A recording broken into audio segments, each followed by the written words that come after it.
Howdy, it's Michelle from the Medicine Couch. Today I am somewhere different. I'm at a friend's house taking care of their small ranch, and part of the duties are taking care of a couple horses. So I've been thinking that patients are a bit like horses. What? Now, you may be wondering, what is this crazy lady talking about? How are patients like horses? Well, it all started when I was having an adult beverage and was thinking about that old adage, you can lead a horse to water, but you can't make them drink. Now let me set the scene a little bit. When I was asked to do this, I was a little nervous at first. I love horses. In fact, I love all animals, but I've never really taken care of horses, and it's kind of a big responsibility. Well, they assured me that it was easy, and you know what? They've been right. Horses have their routine. They do what they do. My job is really just to make sure that they have the essentials like food and water, and to give them guidance and help them by opening gates and different stalls. So once I realized what my role entailed, I was no longer anxious, and I've really been loving it. And from there, it got me thinking about how taking care of horses is a bit like practicing medicine. What is the matter with you? So stay tuned to see what lessons I think can be learned from the analogy of horses and taking care of horses to patients and practicing medicine. Hello. Welcome. So when I was on clinical rotations, I had this amazing image of the provider I was going to be and how I was going to impart so much education and wisdom, and that patients were just going to be changing their habits left and right and becoming super healthy. Let me give you an example of how that went. So I was on rotation at this county health department, and because it was the health department, we were seeing patients that had a lot of uncontrolled conditions. And so I was seeing this lady who was diabetic and who had an A1C of, I think, around 12. I think almost everyone that came in that clinic that was diabetic had an A1C around 12 or 14. And I noticed she was drinking a soda as we were talking about her diabetes, and I thought, here is my chance. I'm not going to blow it. I'm not going to start by telling her everything that she has to change at once. We're just going to start talking about the soda and why it's so bad for you. And I tried to not lecture her, but to really get her involved. And I was using humor, telling her how that she really needs to drink water. And I was pretending to be a dehydrated cell in her body going, water, I need water. And she was laughing and engaged in the whole thing and was talking about the things that she wanted to change in her life. And I felt good. I was fulfilling that idea of what I had in my mind as a healthcare provider that was making changes in people's lives. Now, for those of you who are students or who are very new in your practice, you're probably waiting for me to talk about the miraculous change that we saw when she came back. For the rest of you, you're probably waiting for the punchline, and here it is. I had to step out of the room for a little bit.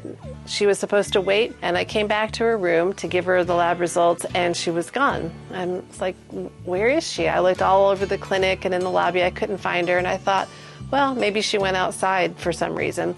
And so I started to head outside, and here she comes, bounding in through the doors. And she saw me looking for her, and she started apologizing. Oh, I'm so sorry, I'm so sorry. I just had to go run and get a drink. And here she is carrying a huge 44-ounce soda. She's happily sipping on it, and she has no sign of any kind of guilt or remorse or even any cognition about the conversation we just had a few minutes ago about the changes she was going to make in her health. I was dumbfounded. I thought, how can this be? We just had this great breakthrough.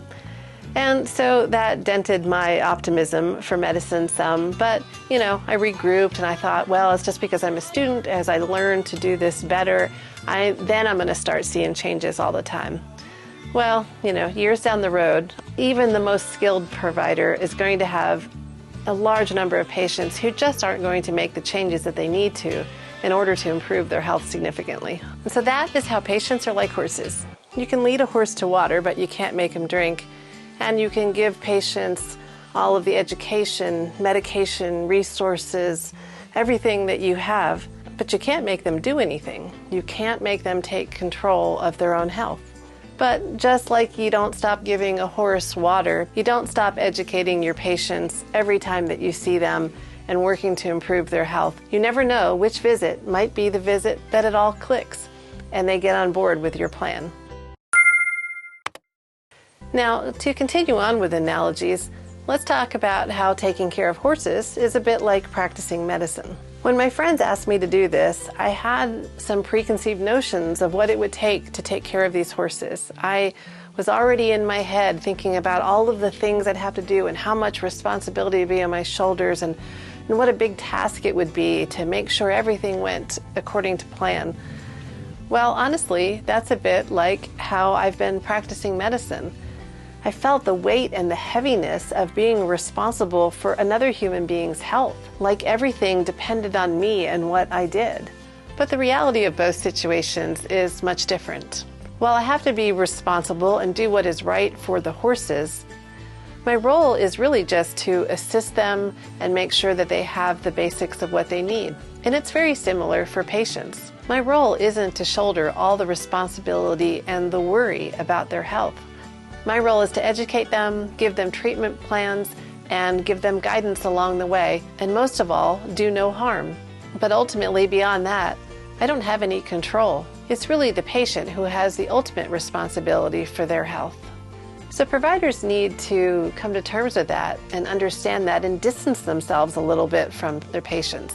That may sound cold, but if we don't, if we continue to shoulder all of that pressure and responsibility and are only focused on outcomes, then we're going to be very frustrated in our careers and we're going to burn out very easily. If we see ourselves as more of a guide or a helper instead of a deliverer or a rescuer, then we're going to be much happier in our jobs and we're probably going to be way more fulfilled.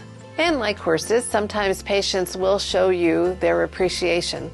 Hopefully they're not doing that by nuzzling you on the neck in office visits, but they do bring us cards and baked goods and just sometimes a really heartfelt thank you.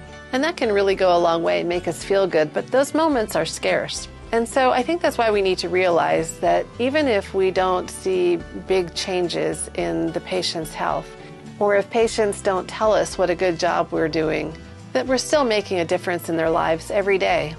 Maybe just maintaining their health, even if it's not improving it, keeps them from having a bad outcome that they would have without your help. Maybe some education that you gave was passed on to a friend or a family member and they took that information and ran with it and made all the difference in their life. And maybe you were just there to listen and pay attention to somebody who was lonely or scared or thought no one in the world cared about them.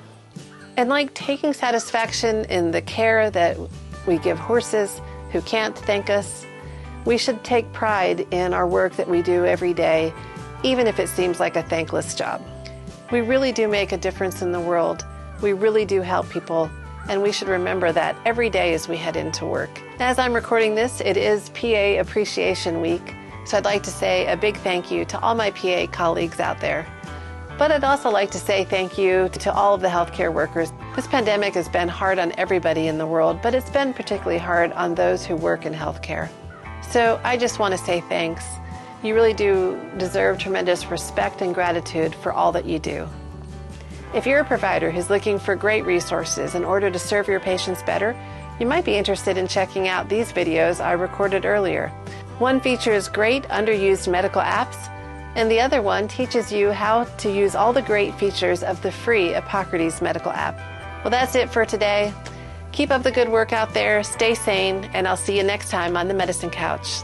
Bye.